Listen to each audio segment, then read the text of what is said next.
Ang likong nga sementeryo.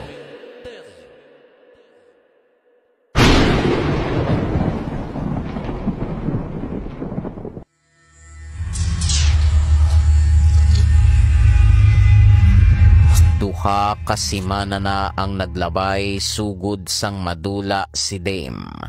Kag sa sulod sang duha ka semana, ginhipsan lang nanday Leia, Kian kagraf ang mga natabo. Pamatsyag nila, daw nadula ang ila mga tingog, kaupod sang pagkadula sang ila abyan nga si Dame.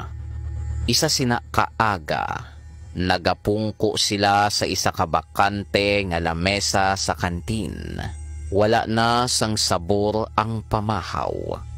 Bisan pa nga mainit ang binignit, daw ice ang kabugnaw nga nabatsyagan nila sa ila tagsa ka mga lawas. Abi nyo, tuptub subong, nagagamugi hapon ang akon paminsaron. Ano bala ang dapat naton himuon para kay Dame? Base kinanglan naton mga bulig sa isa ka tawo nga maihibalo sa paranormal nga mga butang. Ano ka? Buang?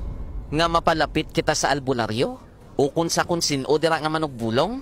Hindi na naya uso subong nga. Mga pagpati na lang na sa mga tigulang. Moderno na kitaya subong. Wala na sina. Kung hindi matuod ang mga katalagman, paano mo ipahibalo ang mga nakita ta sa lugar nga ato? Hindi na basta-basta nga mga hitabo. Naghipo si Rap. Daw natandog siya sang kamatuoran nga hindi niya gusto batunon. Sa tunga sang tensyon, hinali nga nagtindog si Leia. Leia? Sa diyan ka makadto? May tawagan lang ako.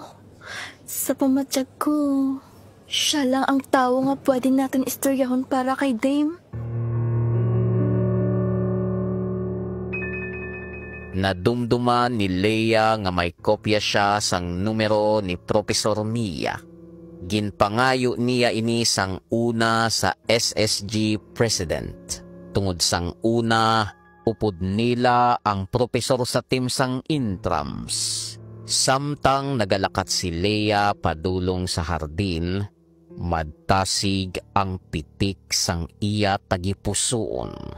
Nagakurog ang iya mga kamot samtang nagauyat sa telepono.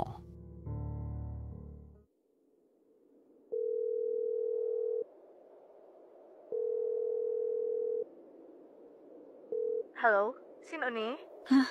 Mamiya? Si Leia ni? Leia? Paano mo nakuha ang number ko?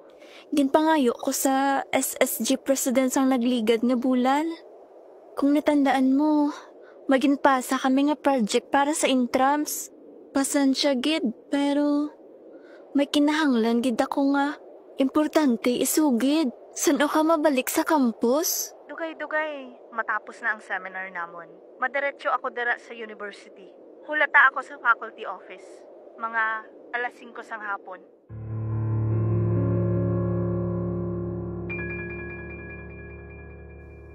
Nagkurisong ang agtang ni Mamiya pero wala na siya nagpamangkot sang sobra.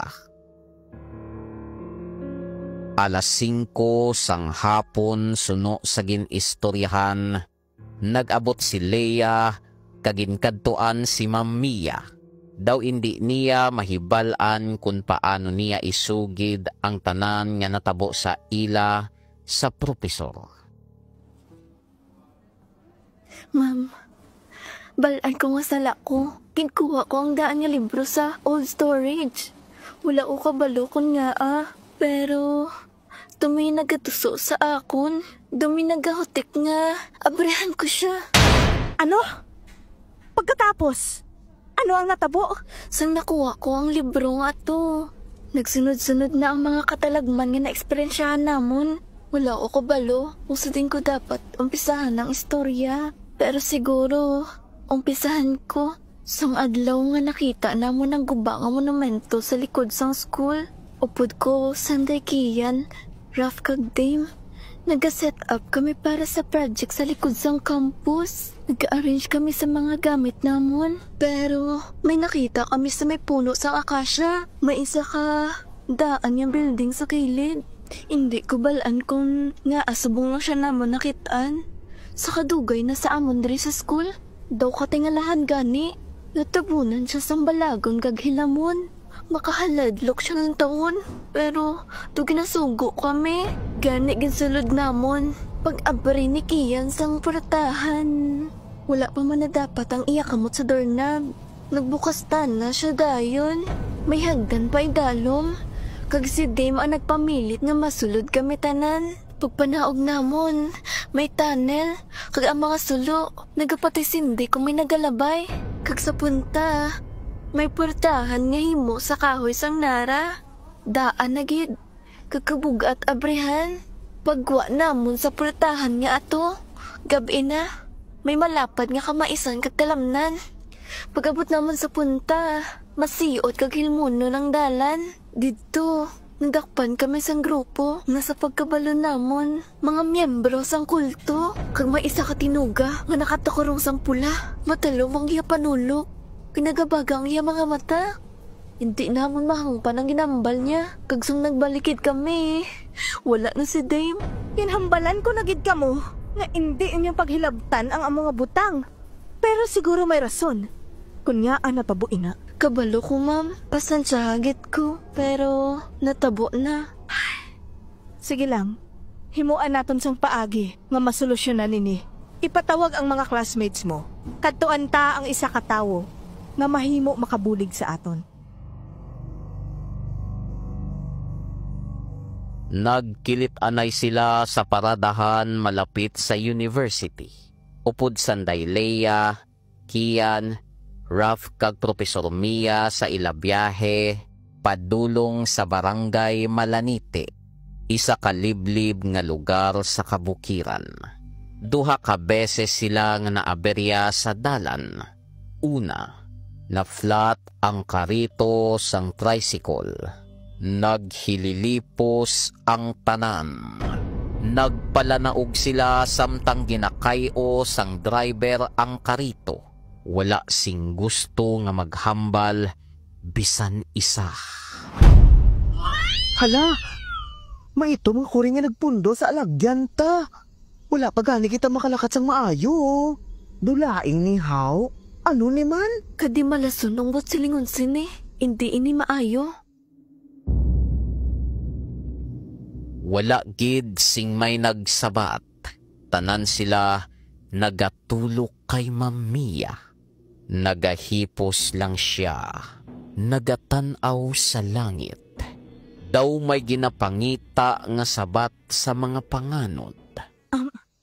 Mapadayon lang kita. Hindi ka mo magkabalaka.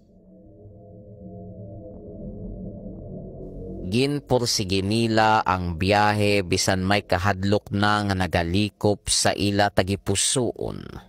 Nalambot nila ang isa ka lugar nga malayo na gid sa sibilisasyon. Sa pinakaubos sang baryo, ara ang isa ka daan nga balay. Amo ini ang puluyan ni Choy Toryong. Medyo nagtalang pa sila antes ini matultulan. Pero may isa ka soltereto nga nakatultul sang dalan kaginbuligan sila padulong didto. Dali ka mo. Magsulod ka mo.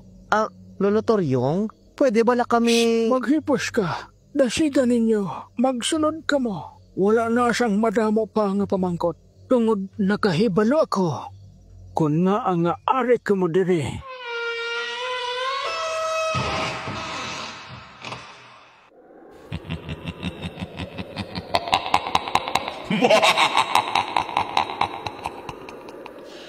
Sa pagpanira sang puwertahan, dira magasugod ang isa naman kakapitulo.